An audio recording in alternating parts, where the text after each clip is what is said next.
রাশিদ খানের বোলিংটা আমরা পড়তে পারছি না। আমরা জানি না আমরা টু কশাস অথবা টু সিরিয়াস অথবা টু কনসার্ন কিনা, কারণ রশিদ খান তো নতুন বোলিং করছে না। রশিদ খান তো কিন্তু আমরা আগেও খেলেছি, বাট এবার রশিদ খানকে আমরা একদমই খেলতে পারছি না, তার বলটা রিড করতে পারছি না। আমরা ব্যাটসম্যান যারা যাবেন তারা খুব ইম্পর্টেন্ট। রশিদ খানের ওর বোলিং অ্যাকশনটা ইউনিক, আমরা জানি ওর গুগলিটা ধরাটা একটু মুশকিল, বাট অনেকদিন খেলে ফেলে জানা যায়। এখন কিন্তু সবাই রশিদ খানকে পড়তে পারে, বাট সামহাও আমরা রশিদ খানকে পড়তে পারছি।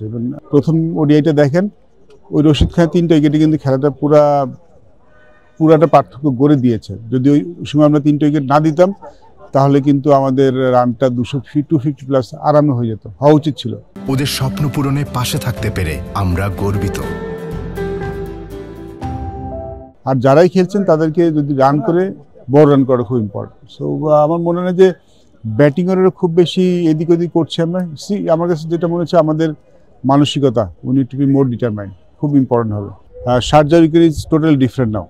5 বছর আগে শারজা উইকেট যা ছিল এখনকার শারজা উইকেট তেমন নয়। শারজা উইকেট কিন্তু স্লো অ্যান্ড লো হয়ে গেছে, বল স্পিন করে, বল গ্রিপ করে। সো আগেরকার মতো আপনি দেখবেন হাই স্কোরিং ম্যাচ শারজাতে হয় না। আবুধাবির উইকেটটা একটু বেটার, বাট আমরা কিন্তু দেখছি এখানে কিন্তু বল বেশ ভালো স্পিন করছে, বল গ্রিপ করছে।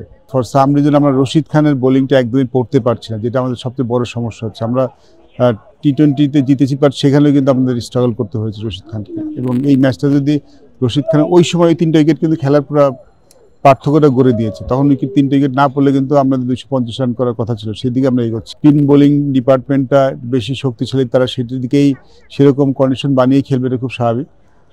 বাট আমরা তো সেটা আমাদের স্ট্রেংথ পয়েন্ট। তো আমার মনে হয় ব্যাটসম্যানের যদি একটু যখন কেউ সেট হয়ে যাবে তার একটু বড় রান করা খুব ইম্পর্টেন্ট।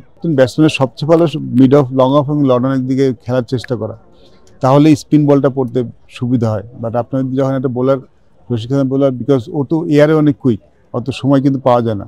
সো তাকে যদি আপনি সবসময়, সে ডেঞ্জারাস অপশন, কারণ এবং রশিদ খান সবসময় উইকেট টুইকেট বল করে থাকেন।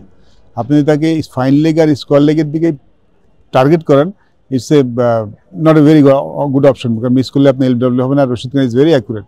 সো দের স্মল টেকনিক্যাল দিক যেটা আসলে ঠিক করে ফেলা উচিত।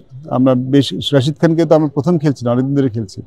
So it should not be a big problem যেটা আমাদের এই সিরিজে হচ্ছে। He is a champion bowler definitely, ওয়ার্ল্ডের one of the best leg spinner, but আমরা এই সিরিজে তাকে ভালো খেলছি না।